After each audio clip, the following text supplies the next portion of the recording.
Hey guys, and welcome to my channel. So today we are going to be doing the birthday book tag because today is my 24th birthday. So the first question is birthday cake, a book with a plot that you thought was cliche but you really liked. So for this I'm going to go with Home Before Dark by Riley Sager. This is a haunted house story. I only gave it 3 out of 5 stars, but I still really enjoyed myself. I think what I'm finding about myself is that I'm expecting a certain level of like visceral reaction when I read thrillers or horror or mysteries, and it's just not realistic. I was wanting to be scared and I just wasn't, so that's not really the book's fault, that's just my reaction to it. But this is like the cliche haunted house story, but I still really enjoyed it. Next is Party Guest, one of your anticipated releases of this year. And for this, I'm going to have to go with the 3rd book in the Nevermore series, which should be out anytime. I think it's being released in either October or September. This is the story of a girl who basically has magical powers and she didn't know it, and then on her birthday she gets swept away by this character named Juniper, and he kind of takes her to like this magical world, and she has to go through these trials to join like this elite group of people that also have powers. And it's super sweet. It's a middle grade series and it's just so well written and the atmosphere is fantastic, and it's just a very good book, and I'm so excited for the 3rd one in the series. Presents. What is a book that surprised you with how much you liked it? I'm not gonna pull it out because it's right there. But for this, I'm gonna have to go with Beasts of Extraordinary Circumstance. This is a multiple POV story that follows the life of Waylon, who was orphaned and was basically raised by wolves, and he has magical powers. But you're not really getting his point of view, you're getting the points of view of the people that have like, he's come into their lives and made a lasting impression. The book was shockingly good. Like, I was not expecting to love it as much as I did. The multiple POVs was just such a fascinating way of telling the story, and I was so interested in Waylon that I wanted like 3 more books, or at least like 300 more pages to the story, because he himself was just so interesting, and there's like this air of mystery to it where you don't fully understand what he can do, and neither does he. And it just was a really, really good book, and I was so shocked that it was that good. Next is Birthday Song, a book that deserves all of the hype. So for this one, I'm going to go with Birthday Girl by Penelope Douglas. If you have never watched a video of mine, Penelope Douglas is one of my all-time favorite romance writers. I discovered her this year. I've read almost every single thing she's put out, and her writing just keeps getting better and better. This one specifically is an age gap romance between Jordan and Pike, and Pike is Jordan's boyfriend's dad.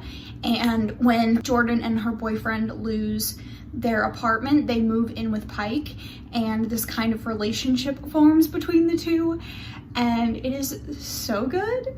Like, I have read it multiple times, and it's just stunning, and it's so good. And this is a pretty, Penelope Douglas is like a pretty hyped author. Like, she's pretty popular in the romance, especially specifically like taboo dark romances in that field, and really all of her books are fantastic. Like, they all deserve the hype, but this one, like, I wish everyone read it and loved it because it is just so, it's so good.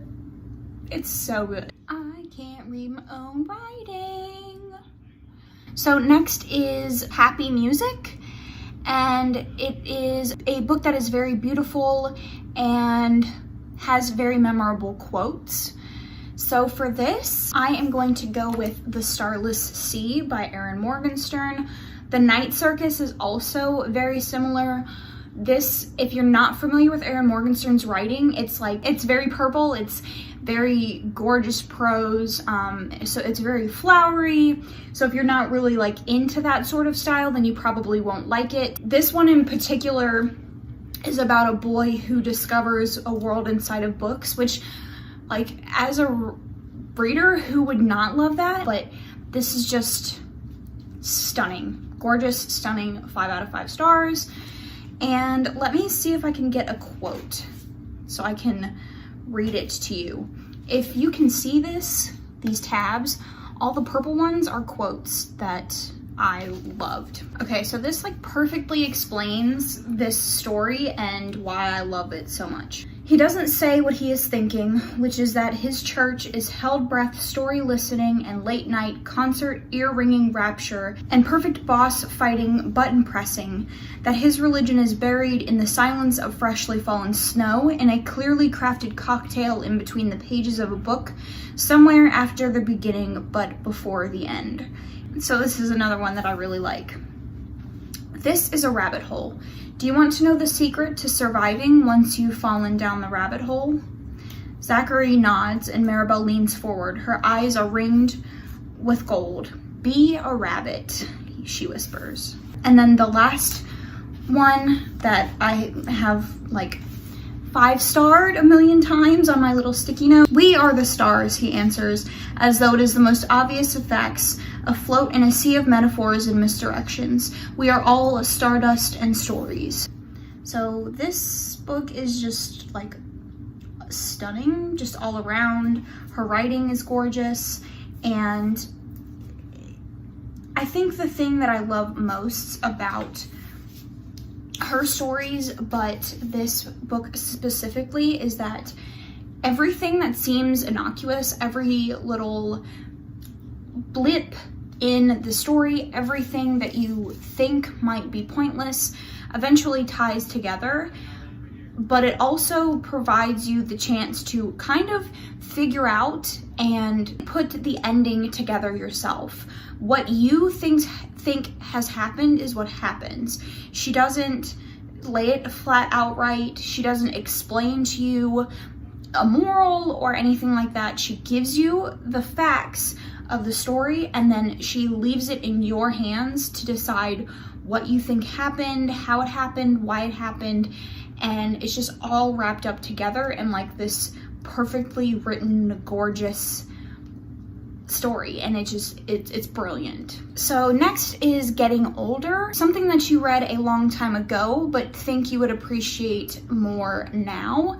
And for this, I think I'm gonna go with The Perks of Being a Wallflower. I read this book when I was about a freshman in high school, maybe a freshman or a sophomore, and the movie had just come out, and I loved the movie and I liked the book okay, but I don't think that I like fully comprehended what the book is. If you've read the book, you know there's a point in the story where it kind of switches very rapidly, and I don't think I put all of the pieces together, and I don't think I fully appreciated how well crafted the story is. And I think that if I were to reread it now, I might understand it better than I did the first time I read it. And then the last prompt is Memories, a book that has kept you happy during a sad or like stressful time. And for this, I'm gonna say a lot of books. I'm probably going to have to go with any of the Shadowhunter books. I discovered the Shadowhunter books. I have not read any of like the short stories or anything like that, but I discovered The Mortal Instruments when I was young. The Shadowhunter Chronicles has always meant something really like amazing to me. Like when I was younger, I really was into Twilight. I was really into Harry Potter. Like I was into, you know, those staples, but I never really was fully invested in a series until I started reading the Shadowhunter Chronicles. Like at this point, I will read any book that she gives me. I love them. I love the characters. Even the worst books in the series, like even The Mortal Instruments, when they went on too long and, you know, all of that, I still love the series so much. And it's the only series or series that I have continually reread over the years. I do a reread about once a year, and I love them. They mean so much to me, and I specifically think that The Infernal Devices has stuck with me the most. I have reread The Infernal Devices the most. I think I really relate to Tessa the most out of any of the characters in the whole series. The second one, the ending to the second one, makes me cry every single time I read it, and it's just the characters are just so easy to love and easy to care about, and you want to see them succeed. And each character, you feel like you can see yourself in them, at least I can, to a certain extent. And they just mean a whole lot to me. And I read Chain of Gold, which obviously came out this year, and I'm an adult now. I'm not technically the demographic for the books, but I still love them nonetheless.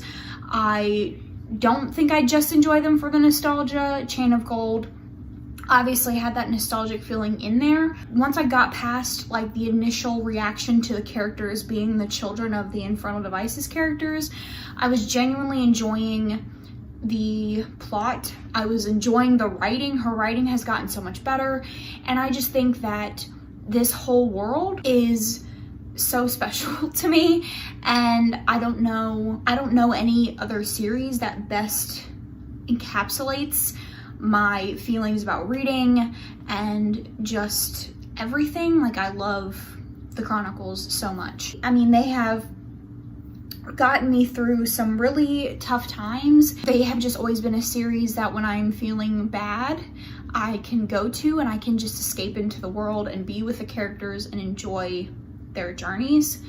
And yeah, so that is the birthday tag. I hope you guys enjoyed this. I really like tag videos. I think they're pretty fun.